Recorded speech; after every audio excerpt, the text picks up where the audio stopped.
I think a good place to start is, overcoming the hurdles and what is it that's involved in really kind of planning a trip like this. And I think before you start contemplating anything, I think you need to ask yourself exactly why you're doing this, why you want to do it. What's the real motivation? I mean, truly, this isn't for everybody. I'm certainly not here to talk about that, but resourcefulness is important. There are lots of elements that will make this something that you should all do. But I think it's a very important question to ask yourself from the get-go. What is it that is driving you to make this decision? And just making that decision, in fact, I think the biggest hurdle of them all is to make the commitment to go. And so with that in mind, I thought I'd just introduce myself a little bit more and the panel in talking about what was it that made us go. What was that pivotal moment, the decision, the overcoming the hurdle. And for me personally, there were actually two things. And I'll try to be quick because, again, there's lots of stories and we can go on and on. Back in, when I had graduated college and my first job was as a foreign exchange trader here in New York, and I didn't like it and I wanted to get into travel in some way. Started networking about possible jobs. And anyway, a friend of mine told me that he was going to be working on the Queen Elizabeth II, the QE2, on an around-the-world cruise. And he said, Reiner, I can get you on board. You can be a deckhand. It's a 90-day trip. How great would that be? And I said, hey, that's my break into the travel industry. Anyway, one of my friends at the time, her name was Carol, she heard what I was contemplating and said, are you out of your mind? This is not how you find your future career, and this is not a job in the travel industry. I'm sorry, a deckhand just doesn't qualify. So she talked me out of it. So that was my first hurdle, at least, not unbeknownst to me, but that was the first one. Well, my friend Carol, I ultimately ended up marrying her, and that's a whole other story. Anyway, we had talked about, because I had teased her, I mean, before we got married, afterwards, I said, yeah, you talked me out of taking that great trip, you owe me one. But anyway, we did discuss at times somewhat seriously about leaving New York and just putting our jobs and career in storage and our personal lives. And finally, and talked about traveling around the world, but didn't do it because another hurdle came, and that was two young boys. Becoming a father and being a family, that certainly would put this kind of conversation on the shelf. Well, in fact, it ended up being the kids. And what I said before is like, why are you taking this trip? Well, we realized like, hey, wait a minute, doing something like this with the children and for the children is all the reason in the world to do it. So we overcame those two hurdles, if you will, or I did, and that decision became very, very easy. They were our excuse. They were our reason. So anyway, that was the biggest hurdle for me. But to introduce the rest of the panel, first, Mike and Ann, do you want to introduce yourselves and tell the folks about your decision to do this 675-day honeymoon? Are we live? Is this good? You're live. Okay. Mike Howard. I grew up in Pennsylvania, moved to New York City in 2000, and did the 9 to 9 for about a decade. And yeah, we call it the 9 to 9 here. We both traveled a lot. We've done a fair amount. We do one or two big trips each year, so we're passionate about it, but they're always the 10-day trip, maybe 2 weeks if you're lucky. And we'd never really thought about around the world travel until I was in Germany for an Oktoberfest, and I was sitting there, I was talking to this guy, and after a few steins of beer, he told me about this big trip that he went on. And I was like, wow, was it like 3 or 4 weeks or like 2 months? And he says, no, he went on a 12-month trip with his girlfriend. And he didn't look like the richest guy or, a banker. So I was like, did you win the lottery or your parents, gave you a lot of money? He said, no, we just did it on a budget and went to 18 countries in 12 months. And my jaw just like hit the floor. And, when I got home to the States, I said to Ann, yeah, and I had never heard of something like that, and he also said he did it for about $40 a day, and I'm like, well, that's cheaper than paying rent here and doing nothing, so let's think about this. And we were actually planning our wedding and our honeymoon, and we thought, like, the list is just too long, like, there's too many places we want to go, and when are we going to do them? These 10-day vacations aren't cutting it, and who's to say everything aligns perfectly at 65? Like, maybe now is the time to do this. We're young, we're healthy, we've got a little bit of savings, and life is short. So we just decided, let's focus our efforts and make this huge leap and set out on what was a honeymoon around the world for what was going to be 1 year and then into 2 years. Hey there, I'm Nelson Lopez. I'm from this area, the Bronx, actually. And in terms of just kind of hurdles, the biggest thing for me was the number one being the job. You know, just especially here in America, especially here in New York, you know, people kind of get careers and jobs, and they just think, oh my goodness, I can never leave this. When in reality, there's millions of jobs, there's millions of paychecks out there. And probably the second biggest hurdle was just family and friends. Not necessarily naysaying, but kind of going to your example of people just going, what are you, nuts? You know, why would you do this? You know, there's a million reasons not to do things. So that's kind of the biggest hurdle before I, you know, committed myself to actually taking the trip and doing my career break. So, not so fast. So, Nelson, what was it that made you take the trip? Forget the hurdles. What was the ultimate motivator?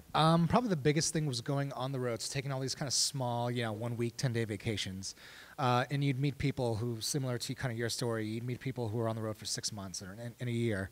And you'd hear their stories, and they'd be Australian backpackers who go home, they bartend for 3 months, and they travel the world for the other 9 months. And then just getting home and kind of looking at my situation and going, wait a second. You know, I'm young, I don't have any, you know, family or commitments. I've got a job that's, you know, it's a great job, but it's not like it's the only job I can get. Why can't I do this? And kind of looking at that and saying, if they can do it, I can do it. And all you have to do is kind of get yourself in the right mindset. Great. Tamara Lee? Thank you. Hi there. I'm from Hamilton, New York originally, which is a tiny little town in central New York. And I've been living in Brooklyn for almost 30 years. So I've been very entrenched in my life here. I have 2 kids. I own a house. I have had a couple of different businesses. And the thought of taking a big, long trip seemed absolutely impossible and was something I was going to have to wait for until I became, you know, 65 years old or something. Well, that's not really how things ended up for me. A few years ago, actually 3 years ago, my mom, who was a very vibrant person, suddenly became very ill and passed in 5 months' time. And I was stunned and felt like, oh my God, life is so short. What am I doing just waiting for something that I'm really passionate about to happen? So I started to put the plan in place, and I spoke to my kids, and they weren't super on board with it. They didn't want to go, and I didn't actually think I really wanted them to come, so that was the other part of it. I started to kind of think about, well, what can I do with my house? What do I do with my business? What do I do with my family and my friends? And over the course of today, we'll talk about that. But, you know, I just sort of approached everything in a very methodical way, and I was able to make it happen. It was about, I think I planned for about 2 years, and I have to say, Sherry's site was what got me thinking, like, oh, I can really do this for a long period of time. A vacation wasn't going to be enough. A month on the road wasn't going to be enough. I wanted to go for as long as I could possibly go. So I just kind of worked at it and got there. That's great. All right, so like I said, I think asking yourself why you're doing this and making commitment, if you can get over that hurdle, you're in great shape. Everything, generally speaking, gets easier after that. At least it did for us. But probably after making that commitment and kind of putting your mind to it, the realistic hurdle, at least for many of us, and I've heard this quite a bit over the years, is finances. Can I afford this? That's probably the biggest question that we get on these panels and during meetups. For me, I'll give you the anecdote that I wasn't aware of until after the trip, because I hadn't kept a budget before doing this. Family of 4 living outside of New York City and commuting in every day and working 9 to 9 will spend more money than a family of 4 going on the road for 13 months. So that's the reality. For us, the sacrifice for doing something that has changed our lives in a very positive way was sacrificing 1 year of income.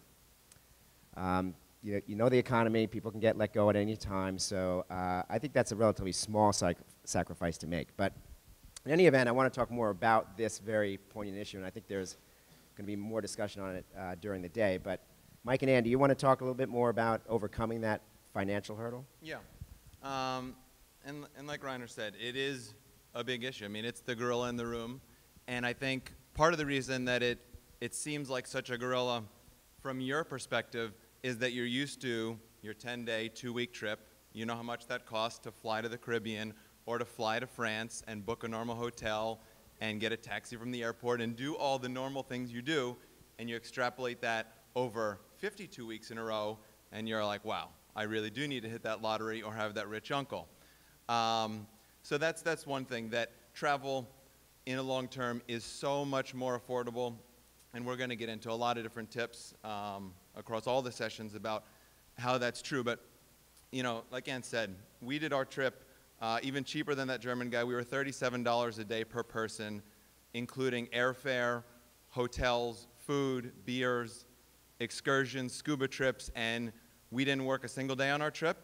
And while we did skimp on some things, maybe lodging, and we ate a lot of local food, but we didn't skip on experiences, so we think we really lived it up, and that was $37 a day across all countries averaged out. So Asia, way cheaper than that at, you know, less than 15 a day per person, and Norway and Japan might be slightly more than that. But at that kind of budget, like I tell people when they're asking us about that, if you save $10 a day for 4 years, you would have the budget we did to travel for 12 months per person. Or if you saved $20 a day for 2 years, that would be our budget for an entire year. So you set up a bank account and you just start doing it. And there's so many ways, but once you cut out extraneous dinners and beers and a lot of other things, and there's tons of tricks to do it, you can save that kind of money and have that goal in mind and make that travel a reality. Does anyone else want to talk about overcoming the big financial hurdle? Okay. Yeah, I mean, we have figured out, or in our planning was, how to have the most fun for the least amount of money. And in New York City, it's even possible. There's always ways to do it. And just to cut your silly expenses, look at what you're currently spending. I have a cheaper cell phone plan? Do I need to cut my cable? Maybe I pick up babysitting for a friend. Maybe we start Airbnb-ing our apartment. There are so many options and ways to save that putting away that $10, $20 a day is possible. And it's also choosing your route. If you only want to go to Western Europe and Scandinavia, well, that might change things, but it's about creating a logical route that's going to maximize your trip for the experiences that you want to have. Or there's another option. You can move to Kansas. Yeah. Right, Rolf? You can do that. So let me go back to Nelson, if I can. So you talked about your career a little bit. And maybe I mentioned this a little cavalier, although I didn't certainly intend that. But giving up a year of salary and income, is certainly a sacrifice. And in some cases, it could even be longer. But we'll get into re-entry and career specifics later. But for a lot of people, I've heard that actually telling their employer is one of the biggest hurdles and challenges that they have. And I said, wow, the take this job and shove it mentality, I guess, is not quite as prevalent. But in any event, it's not an easy matter for a lot of folks, particularly if you've invested a lot of time in your job and profession and career. So, Nelson, do you want to talk a little bit about telling your boss to take it? No. I don't know if this is the way you should do it. But so I had a job. I work in mobile technology. And I was in the very early stages of kind of soon, within the next 3 to 4 months. And my company had reorged and changed a little bit, and I had heard through the grapevine that I was going to get a promotion, which was a great opportunity, but it's something that would have committed me to my job to at least another year or so. So when my boss kind of sat me down, he said, look, we got great news. You're going to get this awesome promotion. I said, cool, I'm leaving. And he said, when? And I said, I actually don't know. This is just something that I need to do, and now is probably the best time to do it. And we kind of sat and worked something out where I said, let's just say 2.5 months. And in the meantime, I'll take on this new position. I'll help you find somebody so that, you know, there's a good transition. It's not kind of like I'm leaving in 2 weeks and I didn't give you any kind of notice. And they appreciated that. You know, they were somewhat sad to hear that I was leaving, but as soon as I told them what I was doing, it was like, oh my goodness, that's amazing. Yeah, you should totally do that. We totally understand. And when you come back, let us know, you know, if you want to come back. So it was a very good circumstance, and definitely kind of having that thrust upon me. It was a good and bad thing because it did force me to kind of speed up my timeline a little bit, but it also then kind of said, this is the date. You know, there's no more flip-flopping. There's no more, okay, well, I need another month. Let me think about it some more. It was, this is the date that I will no longer have a paycheck, so I might as well give up my apartment and be on the road. So the employer was okay about it. And yeah, they were totally understanding, and the big thing was they really appreciated being given advance notice and having kind of a transitionary plan. Okay, so you've made the commitment to go. You figure out a way that you're going to be able to finance it and take care of the money aspect. Job situation, the employer is okay. Tamara, how about friends, children, parents? What people are going to say? You know, how could you do something like this? Was that a hurdle for you? It sounded like it was when you talked. Yeah, it was a huge hurdle. I think, you know, people don't like to have things sprung on them. Nelson's case in point. And when it's your family and your friends, I think it's important to begin to start just sort of sticking it into the conversation a little bit. I'm thinking about doing this, maybe in the future, maybe in the near future, and you just kind of start peppering it into your conversation. Oh, I was just doing research on Thailand, or I was, you know, looking at this great article in the New York Times travel section. And you start getting people to hear that you're talking about traveling. And for my kids, you know, my daughter was going to be in college for the semester, and my son was going to be away at a boarding school for the semester. So I saw a window, and I started talking about it pretty specifically to them the summer before I left. So last summer, I left this past January, right? Yeah, 2014. So in summer of 2013, I started to say, I'm thinking about taking this trip. And, you know, you can come join me. You can, you know, after school gets out, that kind of thing. So I started to make them see that I was doing this, but I wasn't excluding them completely. And I, of course, opened it up to all my friends as well. But one of the biggest things when you're talking to your friends in particular is talk to the ones who are supportive of your idea. The ones who, there will be people who are like, what, are you crazy? Don't keep going back to them, because they're only going to negative reinforcement. Yeah. I mean, they're just going to thwart your idea, and you want to be supported. You know, once you're on the road, you want to know that you have those friends who supported you in the idea that you can, you know, reach out to if you need to. And I felt that it took a few of there's a few friends who really never got on board with it, and they go like, how was your vacation? And it's not a vacation. This is a much bigger deal. It's a journey. You're going to find out so much about yourself. So you want to make sure that when you're starting to think about this, that you surround yourselves with people who are going to support you in the idea and want you to grow, because you are going to grow, and you're going to come back you're still yourself, but you're going to have had your mind opened up in a way, and you want to come back to your friends who are going to be into that. So. Yeah, and if you need positive reinforcement, you can always join a cult. I mean, you know, come to a meeting like this. Well, that relates to my point that your friends will have no idea. People who've not done this trip, and we didn't, you know, when we first came to Meet Play and Go, we thought we were just going to go and check off 20 things on our bucket list and take our photo on the Great Wall of China and see the Eiffel Tower and eat pad thai, you know, in Bangkok. And we were just like, okay, we're going to go get all these great things done and then get back to life. And you have no idea how powerful it's going to be until you're there. So your friends, there's going to be naysayers. And to that point, if the naysayer is your mom or your brother, then maybe you don't talk to them as much about it.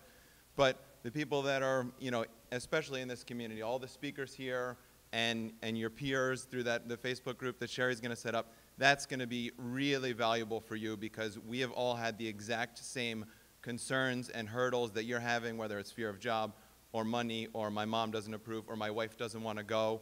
We've met lots of people that, you know, go on shorter ones, but separately. So there's lots of different ways to get through it. And I think this community is your most powerful resource, and I'm just glad you all are here. And speaking of you guys, I've got a few more listed here, but does anyone here have a hurdle that they want to share or ask about? Anything else other than the kind of the big three that have come up in your... There's got to be some, otherwise you wouldn't be here. You'd be on the road. Yeah, here. So my name's Davis. I'm 21 years old. I'm finishing up my last year in college. So my biggest hurdle, besides the bank account, is that while my friends are all preparing, getting their interviews and things, I find that being 21 is the best time for me to go travel because there's not going to be a time when I don't have all these obligations. But at the same time, let's assume I go for 2 years, and when I come back at 23, and all my friends are going to business school, law school, or getting promotions, I'm literally getting my first job. And that's quite frightening. So any advice on that would be great. Well, being quite a bit older than you, I can say that right after college, I did a 3-month trip. And it was not enough. And I thought I had to come back and get a job and come to New York and all of that stuff, which I did, and I'm glad I did. But it would not have made a difference at all if I had been gone 3 months, 6 months, or a year. It would have actually been better for me psychologically. And I always subscribe to this term, you know, life is long and weird, so just get out and enjoy it. So, you know, just do it. And, you know, those guys who are getting their MBAs, congratulations, but, like, you know, you're going to have a better life experience than they will. Yeah, you know, and excuse me real quick, and as Sherry said, you know, it's amazing that in the United States, particularly right after graduating college, that this isn't more universally accepted or recognized or understood or I want to say valued. Yeah.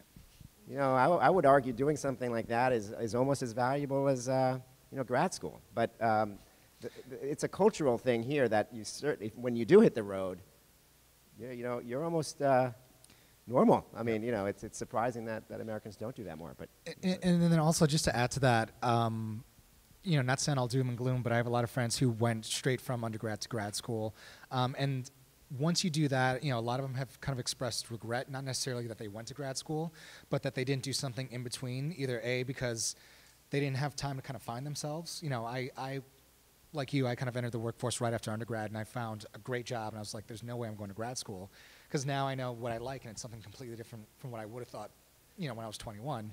But also, a lot of them, the things that I've gotten to do, once they've kind of gotten into grad school, once they've gotten on that career track, and especially once they kind of get into student loans, then they really can't do that. So I think before grad school is actually kind of just the best window, because you might do something and you might just go, hey, you know what, I'm changing my outlook on life, and this might be, you know, what I want to do. This might not be what I want to do. This is good. I'm so glad I took 2 years, but it gives you a better perspective rather than coming out of school, you know, after 26 years of straight school and just going, oh man, now it's time to start working at, you know, 26, 27.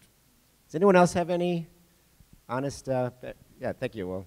So I have 2 individuals that really rely on me. One is my daughter who's 22, and the other is my dog, who I rescued about a year ago. So those are 2 things that are really on my mind as far as hurdles are concerned planning my trip, extended travel.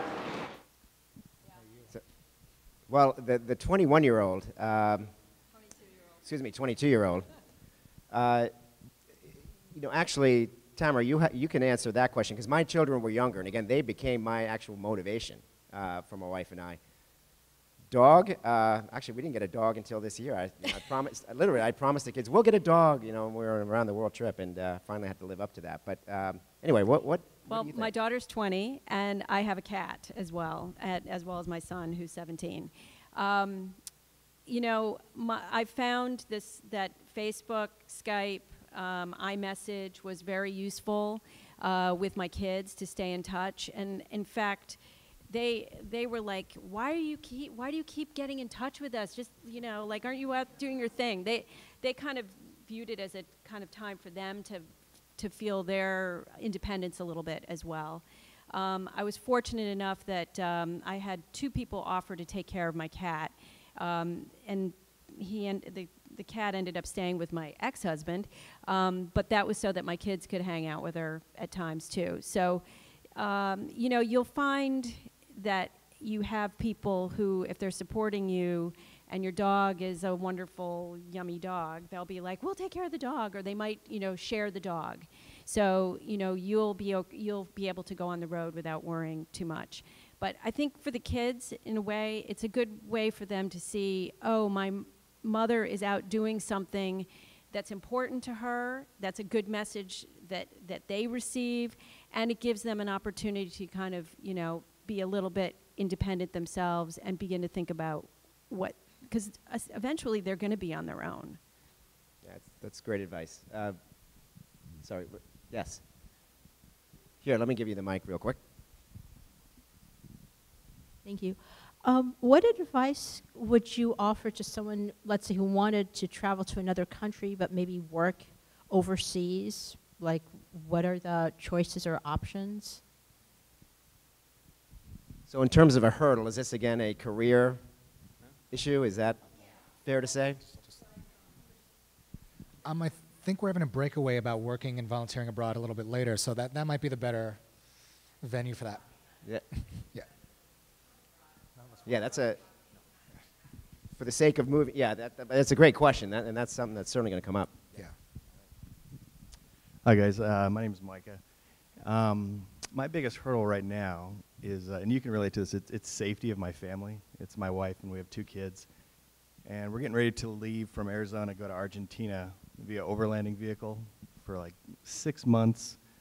Probably the first 6 months will be to Costa Rica and kind of reassess there, figure it out, and then push on from there. And still working with the employer as to what's going to happen there. But my biggest issue was just my family, like just being, you know, making sure they're safe. I have 2 little kids. I have a 7 and 4. My wife's on board. The kids are ecstatic. Like they just, you know, they have picture books in their room every night. We talk about different countries we're going to go to. So they're totally floored. But, you know, I know once I get out there, it'll be fine. But, you know, that's my biggest issue is just safety, just keeping them safe. Yeah, I mean, I'll address that very quickly. You know, you can do a lot. Like I said at the introduction, if you're resourceful, which is a good quality to have in doing something like this, you'll certainly, and we can help you find resources in terms of insurance and what if something happens when we're in a very remote place. There are all kinds of, you know, products and services available to add, you know, ease and comfort in that. But you know, for a lot of, and we can talk more, by the way, when we do little breakouts this afternoon. I'm assuming you're doing the family one, so we'll have it, you know, some time to interact on that a little bit more. But safety is an issue, not just for parents with children, but also women traveling solo, going to countries that, you know, might have Ebola outbreaks or, you know, terrorist threats. Does anyone want to address, at least, you know, from that perspective, overcoming that kind of anxiety about being on the road? Yeah, I'll touch on it briefly. And remind me afterwards, I have 2 people that I know that I'm good friends with through the travel circuit that both did overlands, multi-year overlands. One's on their 72nd country in a normal, like, 1985 camper van. So they're out there, and they can definitely give you some good tips. And then from our personal experience, safety was probably my biggest concern going on the trip together. Bringing my wife, and, you know, we're going to Africa. We did 8 countries through Africa, all overland, with only 1 flight for 100 days. So we were living in local housing. We were on minibuses. We saw only 1 tourist on these local minibuses in 100 days. It was all local people. And, you know, going into that, I was fearful. I was like, what is going to happen? Are we going to get abducted? Is something going to happen to her?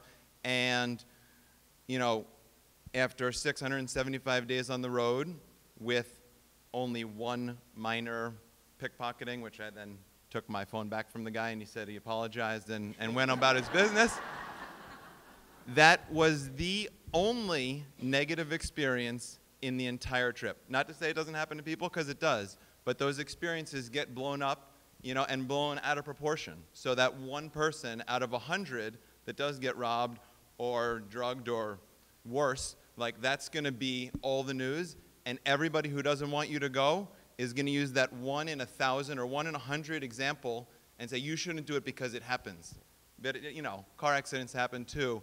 And I don't know, just the kindness, as Rolf said in his presentation, smiles and learning 3 to 4 words in every language is absolute gold out there. And you don't need to be fluent in any language you go to, but if you have a smile on your face, even the meanest person, when you come across them, you know, they're going to treat you differently than if you go in there as a tourist and, you know, I'm paying my money to be here kind of thing. So I think you'll be so surprised at the kindness of people and how amazing that is on your trip. And it's one of my favorite things about our trip was that overwhelming kindness and just sense of security that everybody kind of takes you into their family because they know you're a different sort of traveler than the camera, you know, White Sox, just 1 week on a, you know, thing. So. And just to add kind of the safety discussion, which I'm sure is going to come up multiple times today, when it comes to safety, as Rolf kind of pointed out, you know, things do happen if you're on the road long enough. But don't do your research. Don't listen to friends and family because, you know, I've literally heard, I mean, I think at this point, I've been to 35 countries. Every single country, I've heard at least one person go, oh, it's dangerous. Like Colombia, oh, it's dangerous. Cambodia, oh, it's dangerous. England, oh, it's dangerous. And they just kind of have this. Yeah. I mean, New York City is dangerous. St. Thomas. Oh, So, you know, I would, you know, do your research when it comes to safety. Some places are safer than others. Some places are less safe. But just don't take that place is dangerous. Or I heard somebody who heard somebody who heard somebody who said you can't go out at night, or you can't eat the fruits, or you can't. You know, you'll hear a lot of that. Just an overarching theme. and by the way, children are the great neutralizer. Yeah. So you can really disarm people just by having kids with you. They're amazing, you know, door opener, if you will. By the way, all hell is breaking loose here. We got everyone coming up, but this is Katie. I think you have a comment. Yeah, I just wanted to add, I did my trip solo, and as a solo female, I think the biggest question I got was safety. And I think for me, it was actually a very small concern along the way. I live in Chicago. I've lived in Chicago since 2001. I can honestly say I probably have felt more potentially in danger in Chicago more often than I did in 13 months on the road. I traveled through Central Asia, through Russia. I just had a conversation with somebody on Facebook about, you know, nobody should go to Russia. It's so dangerous there. And I'm like, I spent 3 months there. I was perfectly fine. I was never, you know, felt fear for anything. I was warned about how horrible pickpockets were in Moscow, had no issues at all. You know, I think especially for a lot of you, especially if, you know, a lot of you live here in New York, you live in a big city. You know, you have street sense about you. If you have that street sense and that common sense, do this, you know, most of the same things that you do here in New York, you know, you probably wouldn't walk down a dark alley late at night in New York. Don't do that when you're traveling. A lot of it is just common sense. And, you know, as Mike was saying, especially for me traveling solo as a female, people, you know, oh my gosh, you're by yourself, let me take care of you. You know, they were constantly wanting to take me in and watch out for me. So I think, you know, especially, you know, for solo females especially, I think there's a lot of concern out there, and there's been so much in the media lately, you know, about, you know, cases of sexual assault and rape and all of this, and don't let that dissuade you from going, you know, or like Nelson was saying, you know, thinking, you know, like, oh, this place is so dangerous, this place is so dangerous, because it really, you know, use common sense, take common precautions, and you will be fine. Yeah, that's true. I once visited Johannesburg during the apartheid era, and Johannesburg was considered one of the more dangerous places in the world. And we got to our hotel, and the bellhop took our bags. He said, "Oh, where are you from?" I said, "New York." He goes, "Oh, dangerous place." So seriously, so anyway. Anyone else have any, oh boy, is there a mic back there? No, but do you want to, yeah. Okay. I was wondering if you guys obviously travel together, but if anyone's met, I am leaving behind a serious boyfriend in 5 years. It's not his gig, but it is mine. So on the road, dealing with people who do leave husbands, girlfriends, wives, that kind of thing. So the relationship hurdle, huh? It's not easy. We've just added a new session at 3:15. Breaking up is hard to do. But It's, I mean, just and from my personal experience, it's not easy. I ended something because I knew it wasn't going to be easy. But then also, I've seen it, you know, I've seen the relationship. I've traveled with people who have significant others back home. And it seems like it kind of takes two paths of either they kind of experience a lot of their trip and they get to do a lot of things, and it gets tough on the person at home, you know, who might not hear from you for 3 or 4 days and is kind of wondering what's going on. Or they take the other path of, you know, I've traveled with people who, as soon as we're in a hotel in a hostel, the first thing they're doing is on Skype all day, every day. I have to talk to my boyfriend, I have to talk to my girlfriend at 2 and then 5 and then 6, and they never, and it's really tough then on them because they're kind of catering to the person who's home and they're not getting to do a lot of things that, you know, they assumedly had left for. Sorry? Well, yeah, I mean, I have two things to add to that. I know two couples that have done it, and they weren't, you know, year-long trips, but they were, I think one was 3 and one was 5 months or so. And I think if that's what's important for you to grow as a person and you know that, then you've got to do it, or you're always going to have that doubt and that concern that, you know, he made you not go on that cruise ship or whatever. And you maybe could do it later in life, but who knows? Like, it also depends on his level of interest in travel as well, because maybe you can structure your trip and pick his 2 or 3 places that he would like to go and say, okay, in a month, meet me here for 1 week. 2 months later, meet me for a week in Thailand and we'll do the beaches, so that he knows he's got something to look forward to, he's interested, he's following your trip, and you can maybe route your flight so that once or twice you come back to wherever your hometown is and see each other. And then Skype is, you know, you don't have to be on there every day. We probably chatted with our families every 2 weeks, but that 2 weeks became really valuable and just a solid hour of like chatting, and maybe for you it's once a week, but you can still keep that connection. It's not like you're gone forever. So. What do you do with your stuff? And your mail and your... So I just want to clarify very quickly, because we have lots of information about planning. So from a hurdle perspective, was your home, your possessions, does anyone have that as a limitation? I was lucky enough to get a subletter, my brother. So he took care of my stuff. My situation was vastly different than that. I have a house, and I have a lot of stuff, or had, past tense, a lot of stuff. And that was the biggest physical hurdle. And I think that was going to be a post on the site, but I approached it in a very methodical way, as I keep talking about. I'm a video producer in my past life and maybe in my future life, so I'm pretty much, you know, you spell it out. But in terms of that, when I started to think about traveling, I started throwing things out, so that I began to jettison my life as I knew it. And that kind of actually propelled me to keep moving forward to get to the point of actually taking the trip. Ultimately, what I did is I did give away, sell, recycle, a lot of things. The rest of it I was able to store in my basement, only part of my basement in my house, and I did rent my house out.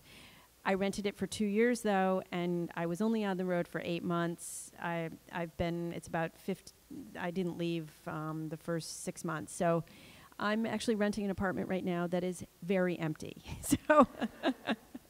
Thank you, Tamara. And that concludes this. I want to add one thought to that, just a quick anecdotal story. You know, one thing that's great about doing this is that there's so many things that kind of bubble up that you had no idea would present themselves in any way. For me, very quickly to that point, we sold our house. We kind of got, you know, really didn't get rid of everything, but we put everything in storage. Like I said, we sold our house. We deconstructed our lives. Now, some people's lives are very complex. Some have children. Some have, you know, all kinds of responsibilities.